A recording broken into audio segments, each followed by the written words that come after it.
Hello friends, how are you? Doing well in studies? Okay, hope you are doing well and preparing for the board exams since the exam is coming near. Today we are here with the chapter Magnetic Effect of Current. It's a very easy chapter.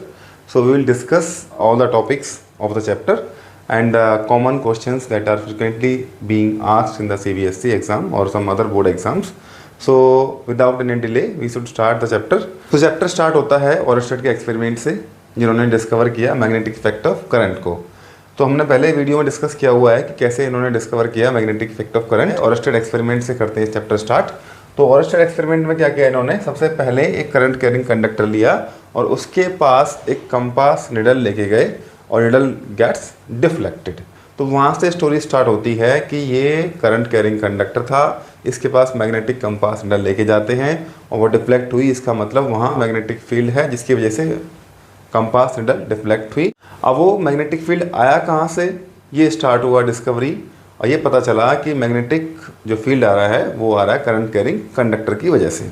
कैसे आया, क्या compass needle कैसे काम करती है, ये हमने diagram दिखा रखा है बना के आपको। तो कंपास निडल को जान लेते हैं पहले क्या होती है। कंपास निडल को फ्रीली रखते हैं कहीं पे तो इनकी दोनों निडल्स साउथ नॉर्थ डायरेक्शन में अलाइन हो जाती है अपने आप से। उसके बाद जैसे ही हम मैग्नेटिक फील्ड में इसको लेके जाते हैं तो निडल्स गेट डिफ्लेक्ट। उसके बाद तो हमने दिखा रखा डायग्राम में यहाँ ये नॉर्थ, ये साउथ, ईस्ट, वेस्ट। तो ये डिफ्लेक्शन इसमें पॉसिबल हो सकता है जब भी मैग्नेटिक फील्ड में रखेंगे इसको। ओके, तो सबसे पहले बात करते हैं ओरस्टेड एक्सपेरिमेंट की। ओरस्टेड ने क्या किया, एक करंट कैरिंग कंडक्टर लगाया एक्स वाई सर्किट के अंदर। ये कंडक्टर मान लिया मैंने एक्स वाई, यहाँ लगा दिया एक सर्किट, ये बैटरी बना दी, यहाँ की लगा दिया,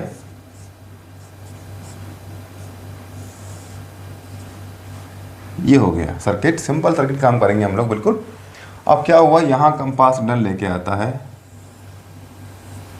ये निडल थी हमारे पास,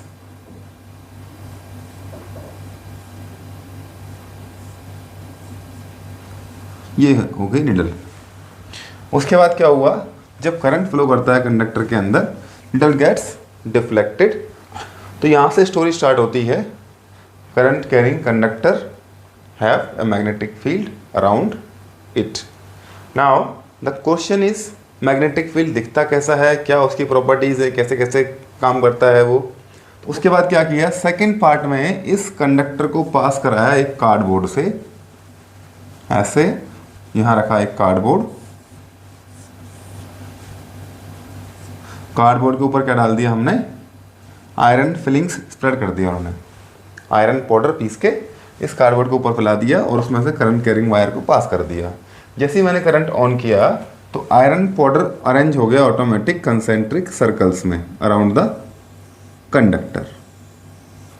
ये दिख रहा है इसका pattern of magnetic field lines. अब ये बन गया कि करंट कैरिंग कंडक्टर अगर होगा स्ट्रेट कोई, उसके चारों तरफ मैग्नेटिक फील्ड आएगा in terms of concentric circles. अब सेकंड क्वेश्चन ये बनता है कि सर्कल्स क्लॉकवाइज मूव कर रहे हैं या एंटी क्लॉकवाइज मूव कर रहे हैं। ये चेक करने के लिए क्या करना पड़ेगा हमको, we will have right hand thumb rule.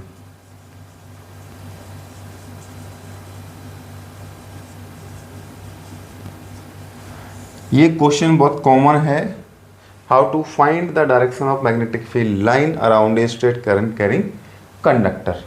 तो यहाँ रूल हमारी हेल्प करेगा, राइट हैंड थंब रूल। अब ये रूल क्या कहता है, suppose you are holding a current carrying conductor in your right hand such that thumb points in the direction of current in the conductor, then the fingers will wrap in the direction of magnetic field line।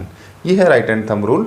That means अगर आप किसी current carrying conductor को अपने right hand में इस तरह से पकड़ते हैं, होल्ड करते हैं टाइटली, थंब पॉइंट करता है डायरेक्शन ऑफ करंट में, तो fingers will give the direction of magnetic field line. तो यहाँ क्या करेंगे हम लोग, सपोज यहाँ करंट फ्लो कर रहा है किस तरफ, यहाँ करंट फ्लो कर रहा है इस तरफ। Okay, so let this is the current carrying conductor marker here, you will hold like this, thumb नीचे जा रहा है, fingers यहाँ से अंदर बोर्ड में और यहाँ से बाहर। तो अंदर बाहर कैसे करना है ये देखना है हमको। ये हो गया direction of magnetic field line. so if current is downward then magnetic field lines will look like the concentric circles moving in clockwise direction. If the current is upward, then direction of the magnetic field line will reverse and it becomes anti-clockwise. ये था हमारा right hand thumb rule, इस तरह से उसने use किया।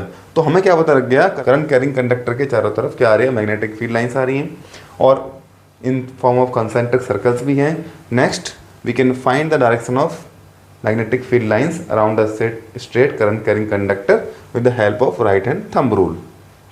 यहाँ तक हो गया। उसके बाद हम चलते हैं, पहले ये था एक्सपेरिमेंट जिसने डिस्कवर किया, जिसको हम बोलते हैं मैग्नेटिक इफेक्ट ऑफ करंट। अब जो हमारे पास मैग्नेट बन रहा है ड्यू टू इलेक्ट्रिसिटी, अब उस मैग्नेट को क्या बोलेंगे हम लोग, इलेक्ट्रोमैग्नेट। ओके, तो पहले जान लेते हैं हम लोग मैग्नेट क्या है। Magnet is a material which attract iron or some other iron like materials towards it. There are two types of magnet, natural and man-made, also called synthetic. Natural magnets permanent होती हैं और man made temporary जो होती है ज़्यादातर।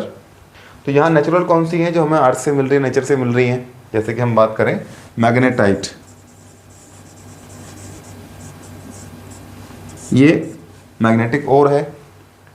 यहाँ हम बात करते हैं जैसे हम करंट कैरिंग कंडक्टर हो गया, सोलेनॉइड हो गया, या और भी इलेक्ट्रोमैग्नेट्स हमने बना दिए, तो वो हमारे मैनमेड्स हैं। अब यहाँ और भी दो कैटेगरी हम बना सकते हैं, टेम्पररी और permanent.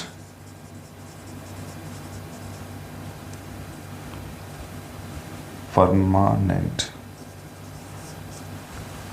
okay, temporary magnets are the magnets whose magnetic field exist for small interval of time and permanent magnet का magnetic field बहुत लंबे टाइम तक रहता है, आराम से लॉस नहीं होता है। उसके बाद हम किसी मैग्नेट को डीमैग्नेटाइज कैसे कर सकते हैं, तो magnet we can demagnetise easily by hammering it और बाय हीटिंग इट। तो हैमरिंग करने से या हीटिंग करने से क्या ऐसा होगा, जिसकी मैग्नेटिक प्रॉपर्टीज़ ख़त्म हो जाएंगी। जो अरेंजमेंट ऑफ द एटम्स है, अरेंजमेंट ऑफ द डाइपोल्स है, वो सारा रैंडम हो जाएगा। जिन एटम्स की वजह से यहाँ मैग्नेटिक प्रॉपर्टीज़ मटेरियल शो कर रहा था, सब कुछ रेस्ट्रॉय हो जाएगा। जितना ज़्यादा हम उसको हीट करेंगे मैग्नेटिक मटेरियल को, तो उसकी मैग्नेटिक प्रॉपर्टीज़ ख़त्म होती जाएंगी। ओके, एग्जाम्पल्स की बात करें, टेम्पररी कौन से हमारे पास जैसे हैं, सोलेनॉइड हो गया, इलेक्ट्रोमैग्नेट हो गया, ये सारे टेम्पररी हैं। जैसे जब तक हम करंट पास करते रहेंगे तो मैग्नेटिक फील्ड शो करेगा, जैसे करंट ऑफ कर दिया मैग्नेटिज्म खत्म हो गया। परमानेंट जैसे हम बात करते हैं, लाउड स्पीकर के पीछे आपने देखा होगा कि एक सर्कुलर मैग्नेट लगी होती है, this is example of permanent magnets जो परमानेंटली काम करती रहती है। टेम्पररी मैग्नेट्स को हम सॉफ्ट मैग्नेट भी बोलते हैं और इनको बोलते हैं हार्ड मैग्नेट। हार्ड क्यों बोल रहे हैं, इजीली मैग्नेटाइज कर सकते हैं मटेरियल को, इजीली डीमैग्नेटाइज। यहाँ it is difficult to magnetize the material and it is difficult to demagnetized, ये हमारा, इसलिए हम बोलते हैं इनको सॉफ्ट और हार्ड मैग्नेट। उसके बाद हम बात करते हैं मैग्नेटिक फील्ड की। Magnetic field,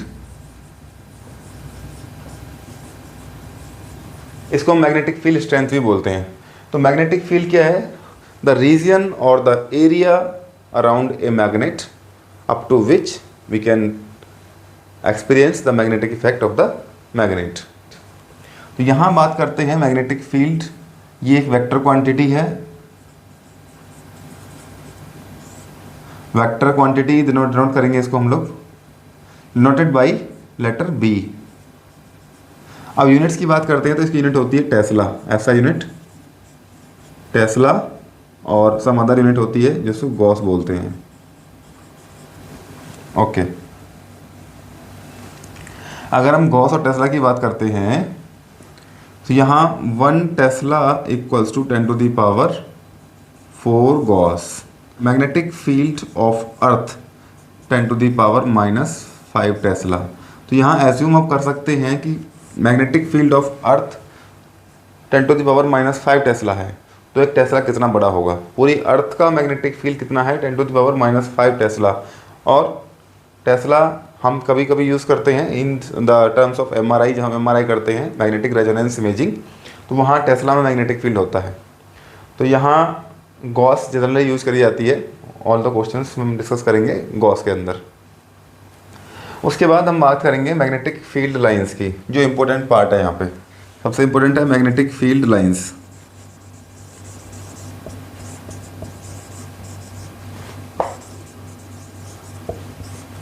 okay, so magnetic field lines are the imaginary lines which is used to represent magnetic field of a magnet, or we can also say the imaginary lines along which the north pole of a magnet moves is called magnetic field line. So magnetic field चलता किस में है? in terms of magnetic field line चलता है। और properties हम बात करेंगे मैग्नेटिक फील्ड लाइंस की, जहाँ से जनरली क्वेश्चन बनता है। जहाँ जहाँ भी हम इंपॉर्टेंट क्वेश्चन बताते जाएंगे, आप ध्यान नोट करते रहेंगे, क्योंकि जो क्वेश्चंस बार बार रिपीट हो रहे हैं, जो जिसके चांसेस ज़्यादा हैं बोर्ड में आने के, उनको हम यहाँ डिस्कस करने वाले हैं साथ साथ। Okay, so let's start with the properties of magnetic field lines.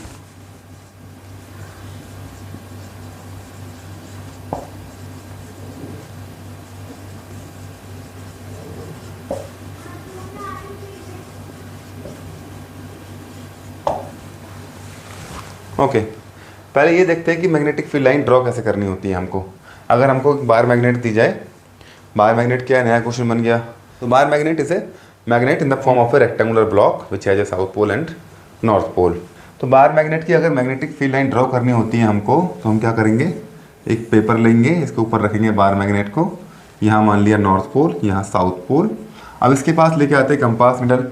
तो कंपास निडल जब लेके आएंगे तो कंपास निडल का साउथ पोल इस तरफ रहेगा, अट्रैक्टेड नॉर्थ की तरफ जाएगा, और नॉर्थ इस तरफ जाएगा। फिर हम क्या करेंगे, ये इधर दिख गया, यहाँ रखेंगे, फिर से कंपास, यहाँ फिर साउथ, ये नॉर्थ, फिर यहाँ रखेंगे। इस तरह से आप करते करते यहाँ तक पहुँच जाएंगे। तो नॉर्थ पोल इस तरह से घूम रहा है इसका, यहाँ पहुँच जाएगा साउथ। ऐसे ही हम यहाँ ड्रॉ कर सकते हैं। इस तरह magnetic field lines of bar magnet draw कर सकते हैं। अब पहली प्रॉपर्टी है, हम बताएंगे कि सबसे first magnetic field lines emerge from north pole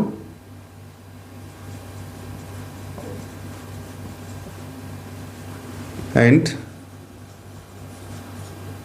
merge at south pole. इसका मतलब ये है कि magnetic field lines north pole से बाहर निकलेंगी और साउथ पोल में अंदर जाएंगे। Alternately we can say magnetic field lines travel north to south outside the magnet and south to north inside magnet। दूसरा, क्लोज्ड कर्व फॉर्म करेंगी और कंटिन्यूअस कर्व होना चाहिए।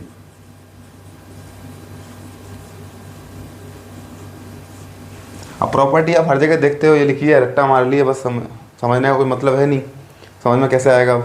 तो इनका मतलब क्या है, क्लोज कर्व का मतलब है कि मैग्नेटिक फील्ड लाइंस एक एंड से अगर बाहर निकलेगी तो वापस दूसरे एंड में ज़रूर जाएगी, क्योंकि साउथ और नॉर्थ अकेले कभी भी एग्जिस्ट नहीं करते हैं। मैग्नेटिक पोल्स इनको बोलते हैं, और मैग्नेटिक पोल्स हमेशा पेयर में एग्जिस्ट करते हैं, कभी भी सिंगल पोल आपको नहीं मिलेगा। चाहे कितने भी इसके पीस कर दो आप बार मैग्नेट के, ऐसे हर पीस एक्ट करेगा एज ए साउथ नॉर्थ। यहाँ हर कोई पीस साउथ नॉर्थ बनाएगा, तो कभी भी सिंगल पोल एग्जिस्ट नहीं करेगा। तो मैग्नेटिक फील्ड लाइंस एक एंड से अगर बाहर निकली है दूसरे एंड पे जरूर वापस जाएगी। तो कर्व कैसा बन गया, क्लोज। उसके बाद आता है कंटिन्यूअस कर्व। कंटिन्यूअस कर्व का मतलब है कि आप जब मैग्नेटिक फील्ड लाइन ड्रॉ करेंगे, जैसे मैंने यहाँ ड्रॉ की है, ये लाइन एक्चुअली पॉसिबल नहीं है। क्यों पॉसिबल नहीं है?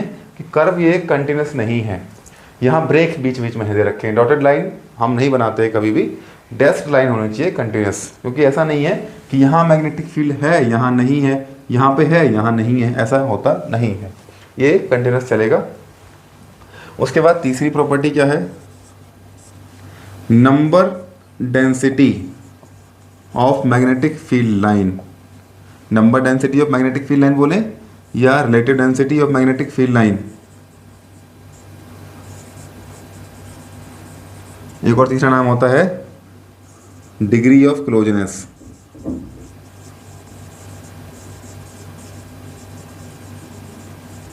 of magnetic field lines will give the strength of magnetic field at any point।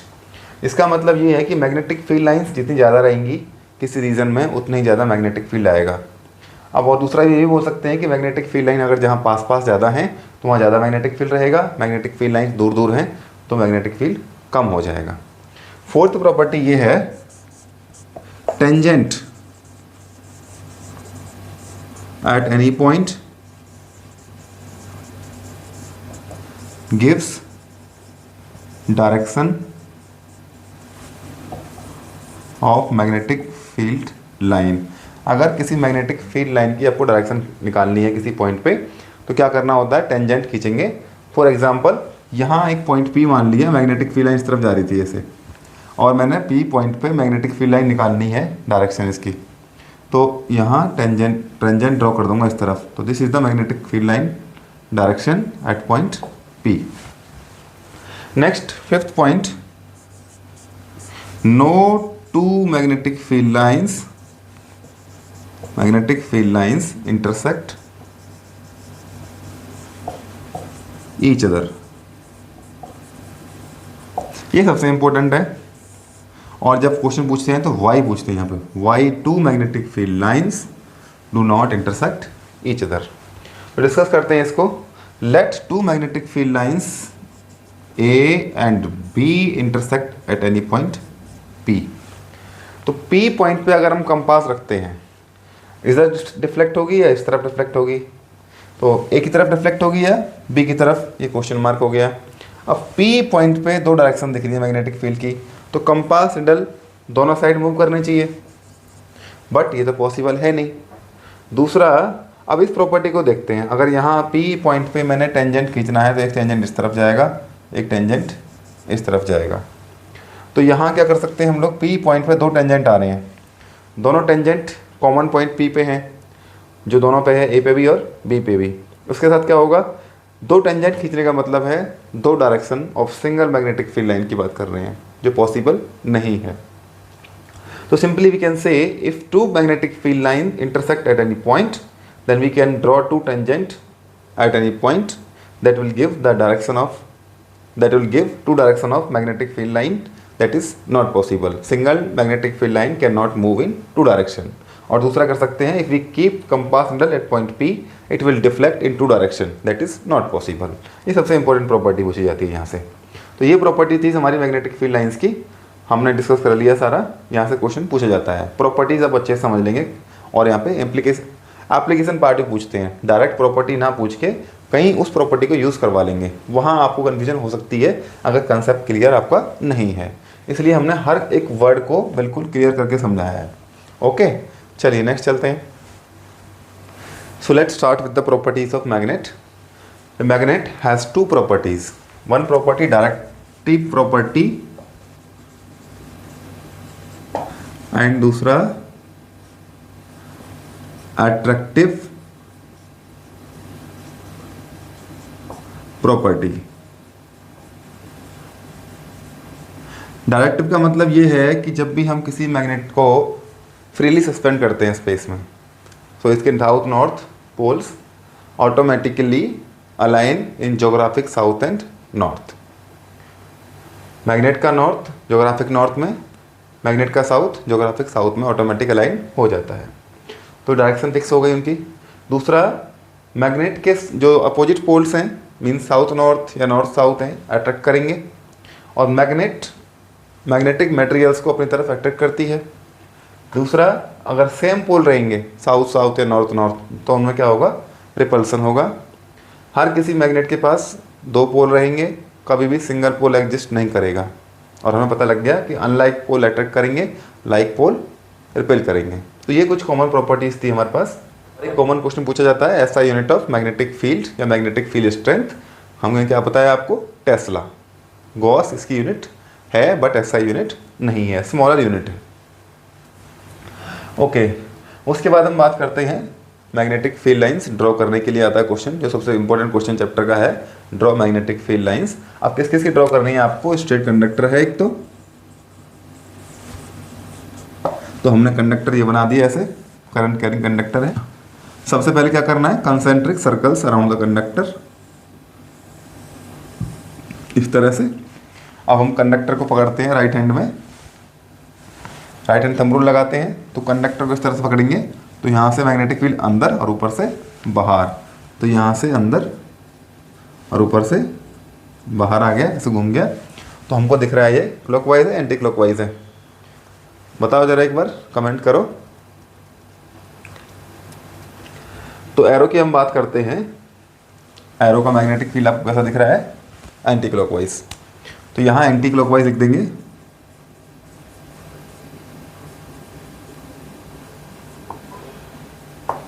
Okay, second case circular coil. यहाँ क्या है, कॉइल बनाएंगे आप लोग, करंट फ्लो कराना है इसके अंदर, तो यहाँ से करंट लगा देंगे सीधा। यहाँ करंट एंटर कर रहा है आई, यहाँ से बाहर आ रहा है, करंट फ्लो कर रहा है इस तरफ, ऐसे लगा दो एरो। अब क्या करेंगे हम लोग, राइट हैंड थंब रूल इस एंड पे लगाएंगे और यहाँ लगाएंगे, तो करंट ऊपर जा रहा है, यहाँ से मैग्नेटिक फील्ड अंदर, यहाँ से बाहर। सबसे पहले क्या करना है, सर्कल से ड्रॉ कर दो दोनों साइड पे, ऐसे, और यहाँ से ऐसे, ये स्ट्रेट लाइन होगी बीच में, यहाँ से ऐसे, इस तरह से। अब काम आता है डायरेक्शन ड्रॉ करने का, मीन्स एरो लगाने का। तो यहाँ से एरो अंदर, अंदर मतलब इस तरह से कर दिया आपने ये, ओके। उसके बाद यहाँ से बाहर बन गया, और यहाँ पे भी, यहाँ की बात करते हैं तो करंट नीचे है, यहाँ से फिंगर अंदर जाएंगी, तो अंदर जाने के लिए इस तरफ, और ये यहाँ से बाहर, ये बन गया magnetic field pattern of circular coil. अब क्वेश्चन क्या आएगा, what are the factors on which the magnetic field of current carrying conductor depends. सबसे पहला B जो है मैग्नेटिक फील्ड, इसका proportional to current, more is the current more is the magnetic field, and B proportional to 1/r। r क्या है, distance from the conductor. Conductor के जितना पास रहेंगे मैग्नेटिक फील्ड ज़्यादा रहेगा, डिस्टेंस बढ़ाएंगे, दूर जाएंगे कंडक्टर से, तो मैग्नेटिक फील्ड कम हो जाएगा। इसकी अगर बात करते हैं तो मैग्नेटिक फील्ड सबसे पहले proportional to current, magnetic field proportional to number of turns, coil में कितनी टर्न्स हैं उस पर डिपेंड करेगा, directly proportional, and B proportional to 1/r। r यहाँ रेडियस का काम कर रही है। तो मैग्नेटिक फील्ड डिपेंड कर रहा है करंट पे, नंबर ऑफ टर्न्स पे, और रेडियस ऑफ कॉइल पे। डायरेक्टली प्रोपोर्शनल का मतलब क्या है, जितना करंट बढ़ाएंगे उतना मैग्नेटिक फील्ड बढ़ता रहेगा, नंबर ऑफ टर्न्स बढ़ाएंगे तो मैग्नेटिक फील्ड बढ़ेगा, तो रेडियस कम होगी तो मैग्नेटिक फील्ड बढ़ जाएगा। ओके, अब हम बात करते हैं इसका थर्ड केस जो है सोलेनॉइड। तो पहले क्वेश्चन आता है व्हाट इज सोलेनॉइड, ये कई बार पूछा गया क्वेश्चन है, व्हाट इज सोलेनॉइड, डेफिनेशन इसकी देनी होती है आपको।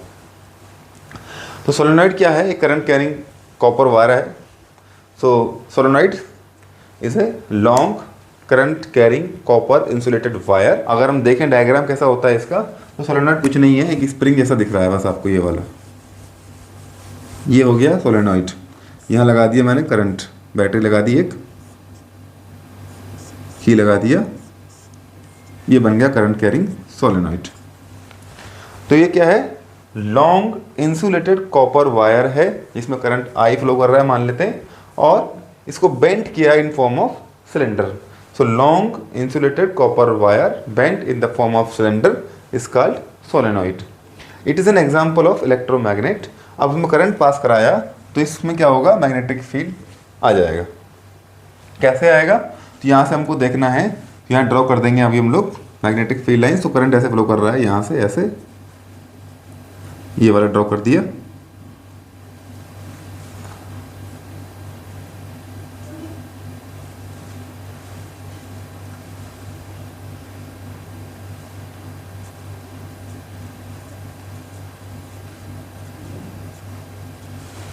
ओके, करंट यहाँ से बाहर आ रहा है।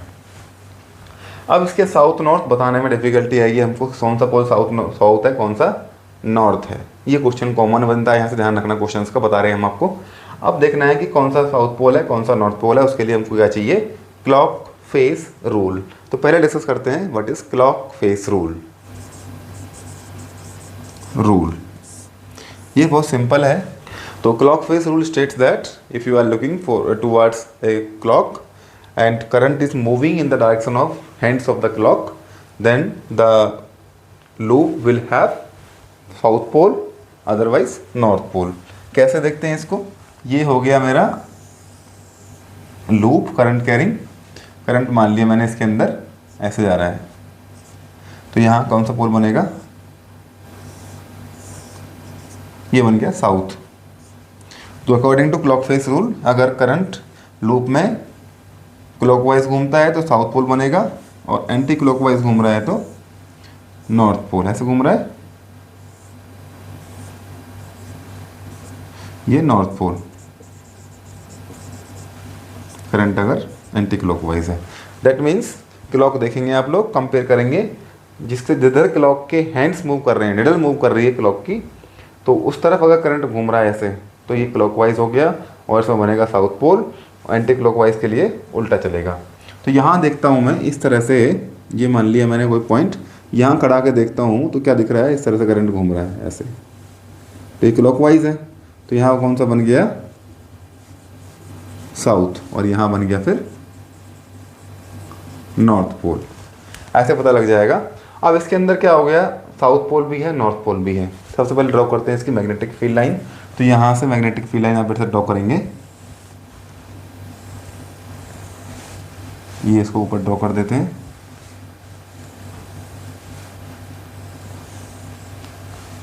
ओके, तो मैग्नेटिक फील्ड लाइंस की बात करते हैं तो नॉर्थ से साउथ चलेंगी बाहर, तो यहाँ नॉर्थ से बाहर निकल गई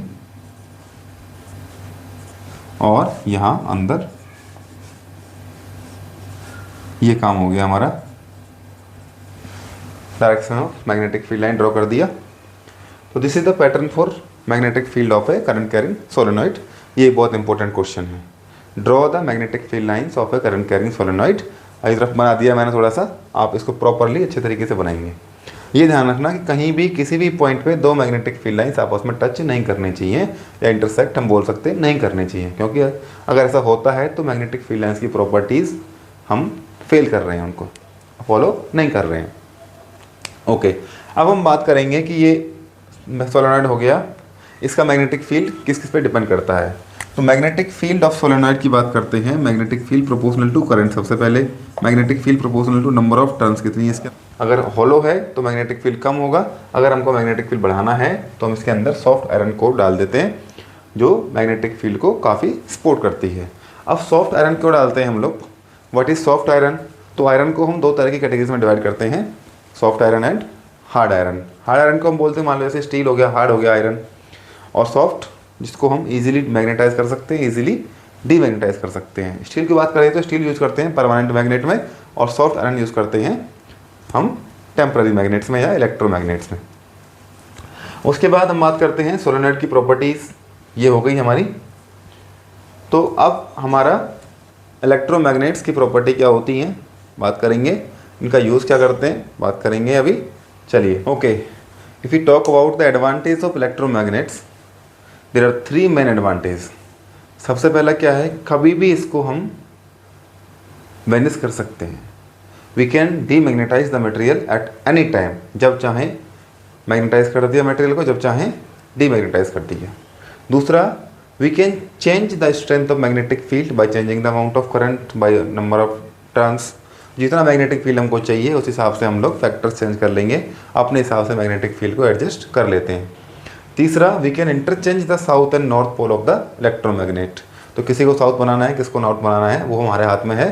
bye changing the direction of the current we can change the polarity of the electromagnet. These are the most common advantage of electromagnets over the permanent magnet. उसके बाद हम कंपेयर करेंगे इलेक्ट्रोमैग्नेट्स, दैट मीन्स सोलेनॉइड और bar magnet को। दोनों में क्या similarities हैं, क्या क्या पैटर्न दिखता है इनका, कैसा पैटर्न दिखता है मैग्नेटिक फील्ड लाइंस का, और क्या क्या इनमें डिफरेंस है। तो बात करते हैं सबसे पहले हम लोग बार मैग्नेट एंड सोलेनॉइड। तो बार मैग्नेट में नॉर्थ पोल होता है, साउथ पोल होता है। सिमिलरली यहाँ करंट कैरिंग सोलेनॉइड में भी एक साउथ पोल और एक नॉर्थ पोल होगा।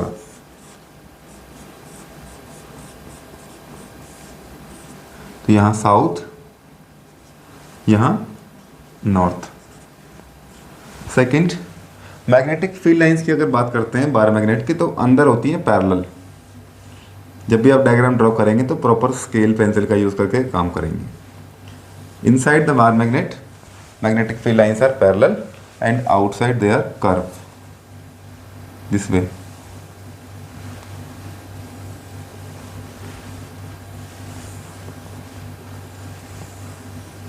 This way. So magnetic field lines inside the bar magnet parallel. जब मैग्नेटिक फील्ड लाइन पैरेलल होंगी तो मैग्नेटिक फील्ड होगा यूनिफॉर्म।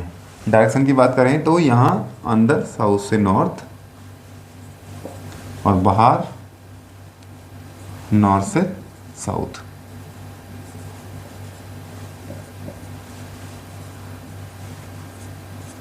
सिमिलरली यहाँ पे भी दो पोल्स हैं और मैग्नेटिक फील्ड लाइंस यहाँ पैरेलल रहेंगी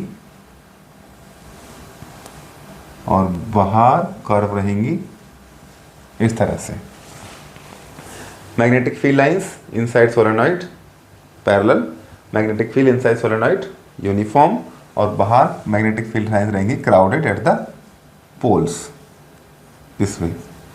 ओके, तो यहाँ फिर से साउथ टू नॉर्थ और यहाँ नॉर्थ टू साउथ बाहर। उसके बाद दूसरा पॉइंट क्या है दोनों में, तो मैग्नेटिक फील्ड लाइंस देख लिए पूरा पैटर्न सेम है। यहाँ साउथ नॉर्थ वहाँ south north, magnetic field inside the bar magnet solenoid uniform हो गया। ये हमारी हो गई इन दोनों में सिमिलरिटीज़। अब हमें पूछा जाता है डिफरेंस क्या है। सिमिलरिटीज डिस्कस कर लिया। If you talk about difference, bar magnet is an example of permanent magnet. हम लिखेंगे यहाँ पे परमानेंट और ये हमारा है temporary. Be can not be change.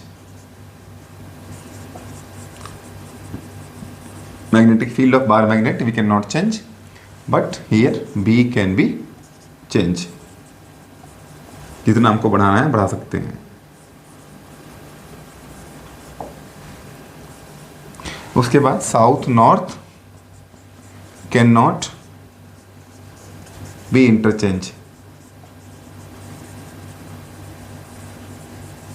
यहाँ साउथ नॉर्थ इंटरचेंज कर सकते हैं। दूसरा, ये वीक मैग्नेट है और ये स्ट्रॉन्ग मैग्नेट है।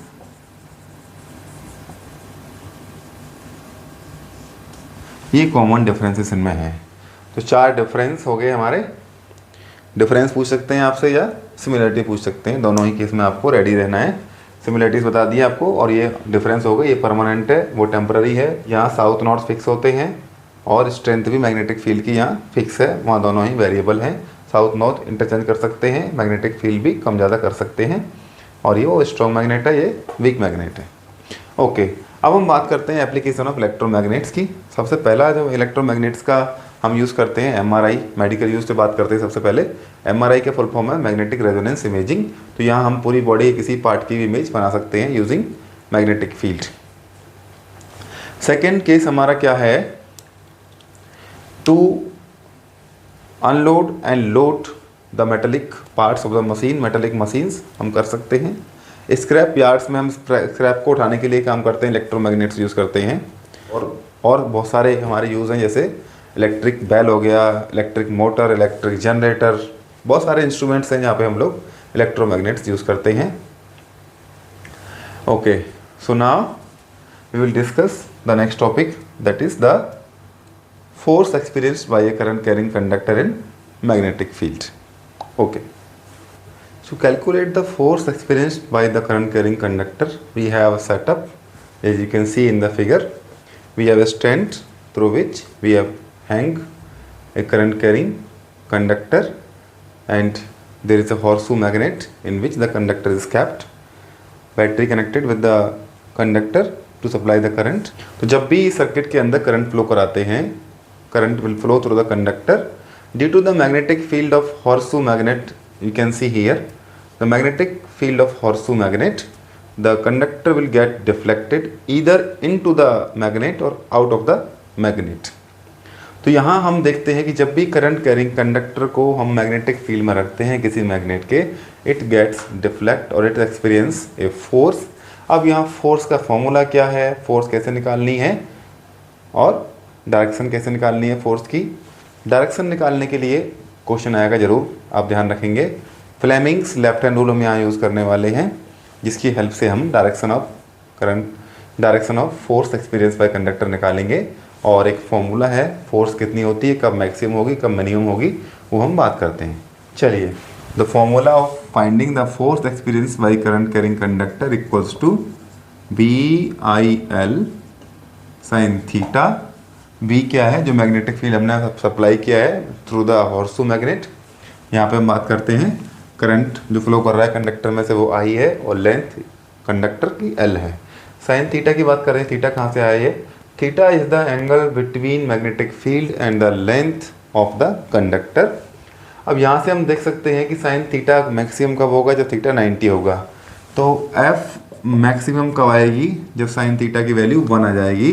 That means F equals to BIL if theta equals to 90 और साइन 90 होता है 1। तो ये आ गई, force will be maximum when the current carrying conductor is kept perpendicular to the magnetic field. Minimum force कब आएगी, 0 when theta is 0। Theta 0 रख देंगे तो क्या आ जाएगा, मैग्नेटिक फील्ड के पैरेलल रख दिया कंडक्टर को, तो फोर्स एक्सपीरियंस 0। यहाँ साइन 0 करूँगा तो 0 आंसर आ जाएगा। अब बात करते हैं direction of magnetic force experience bye conductor, जिसको निकालेंगे फ्लेमिंग्स लेफ्ट हैंड रूल। ये बहुत इंपॉर्टेंट है। यहां से क्वेश्चन आने के सबसे ज़्यादा चांस है, या तो Fleming's left hand rule directly पूछेंगे आपसे, या कोई क्वेश्चन देंगे जहां पे फ्लेमिंग्स लेफ्ट हैंड रूल आपको लगाना पड़ेगा। और ऐसे पूछ सकते हैं, what is the rule used to find the direction of magnetic force experienced by a current carrying conductor in magnetic field, और state the rule that is used to find the direction of force experienced by a conductor in magnetic field. ऐसे पूछते हैं। तो ये rule क्या कहता है, first finger, middle finger और थंब को एक दूसरे के 90 पे रखना है। जहाँ मिडल फिंगर काम करेगी करंट का, फर्स्ट फिंगर मैग्नेटिक फील्ड और थंब होगा फोर्स का। इनको याद करने के लिए हम सिंपल ट्रिक यूज़ करते हैं, father thumb, mother first finger और मिडल फिंगर को बोलते हैं child. Father, mother, child. Father for force, mother for magnetic field, child C for current, तो चाइल्ड फॉर करंट। ऐसे आप इसको याद रखेंगे। तो हम यूज़ करेंगे to find the direction of magnetic force experienced by current carrying conductor. ये हमारा Fleming's left hand rule use करते हैं। ये इसके आगे का हम आगे चलते हैं। तो ये यूज़ होता है इलेक्ट्रिक मोटर में, पर मोटर हमारे सिलेबस से कट चुका है, तो हमें यहीं तक यूज़ करना है। उसके क्वेश्चन जरूर देखने हैं, कैसे कैसे क्वेश्चन इस पर बनते हैं। अभी हम डिस्कस करेंगे इस टॉपिक पे क्वेश्चंस कैसे कैसे आते हैं, कहाँ यूज़ करते हैं, कैसे यूज़ करते हैं। उससे पहले हम बात कर लेते हैं करंट AC और DC की, फिर हम आराम से क्वेश्चंस करेंगे। तो AC और DC में क्या डिफरेंसेस है वो देख लेते हैं पहले। AC stands for alternating current and DC stands for direct current. Alternating current कैसे दिखता है हमको, वेव्स ऐसे, और डायरेक्ट करंट स्ट्रेट लाइन ऐसे। यहाँ टाइम के साथ वेरी कर रहा है करंट इस तरह से, और यहाँ टाइम के साथ वेव्स बना रहा है। पहला डिफरेंस तो ये है। डिफाइन कैसे करेंगे, alternating current is defined as the current which changes its direction as well as magnitude is called alternating current. So AC is defined as the current which changes its magnitude as well as direction। कैसे कर रहा है, value भी हर point पे अलग है, पहले बढ़ रहा है, मैक्सिमम गया, फिर नीचे आया, फिर नीचे गया, फिर ऊपर आया। तो यहाँ क्या हर पॉइंट पे मैग्नीट्यूड भी चेंज है और डायरेक्शन भी चेंज कर रहा है, प्लस माइनस, फिर से प्लस माइनस करेगा। यहाँ डायरेक्ट करंट है, direct current stands for DC, and direct current में क्या होगा, मैग्नीट्यूड और डायरेक्शन ऑफ करंट चेंज नहीं होती है। दूसरा पॉइंट ये है कि इसकी एवरेज वैल्यू I अगर किसी साइकिल का एवरेज निकालता हूँ तो वो कितना आएगा, 0। यहाँ एवरेज करंट 0 नहीं आएगा। 0 कैसे आता है, ये प्लस पार्ट हो गया करंट का और ये माइनस हो गया, दोनों बराबर रहते हैं, प्लस और माइनस का ऐड करूँगा तो 0 आ जाएगा। तो average value of AC over complete cycle 0। यहाँ से यहाँ तक हो गई एक पूरी साइकिल, और इसकी एवरेज वैल्यू 0 नहीं होती है, पूरा स्ट्रेट लाइन में जाता जा रहा है। उसके बाद हम बात करते हैं ये AC IAC IDC से डिनोट करूँगा इनको अब मैं, कैन नॉट बी स्टोर्ड,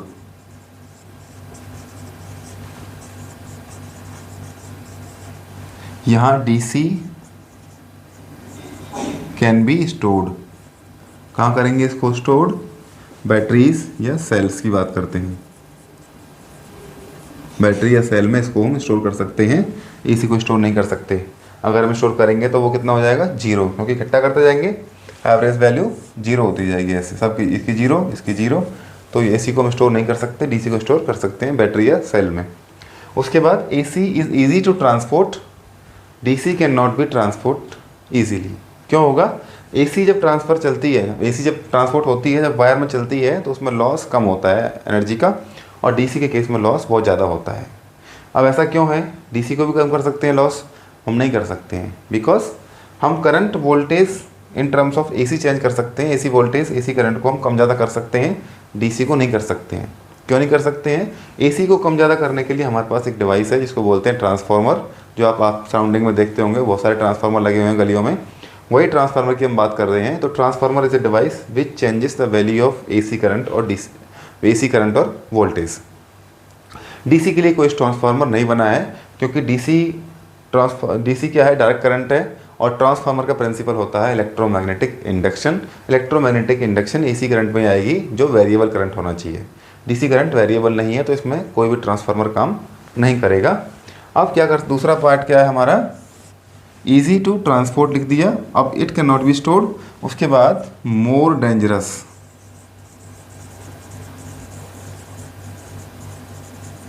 ये लेस डेंजरस, डेंजरस दोनों हैं, बट दोनों को कंपेयर करेंगे तो AC ज़्यादा खतरनाक होती है DC से। उसके बाद नेक्स्ट पार्ट, इसका जो शॉक लगेगा, electric shock of AC is attractive, और DC का होता है रिपल्सिव। तो DC आपको एक मौका देगी, बट AC मौका नहीं देगी। DC को अगर टच करते हैं आप लोग बाई चांस, तो आपको पुश कर देगी, फेंक देगी दूर, आप बच सकते हैं। बट AC क्या करेगी, आपको चिपका लेगी वहीं पे, जब तक आपका पूरा ब्लड ख़त्म नहीं होगा तब तक आपको पकड़ के रखेगी। Okay, so be safe.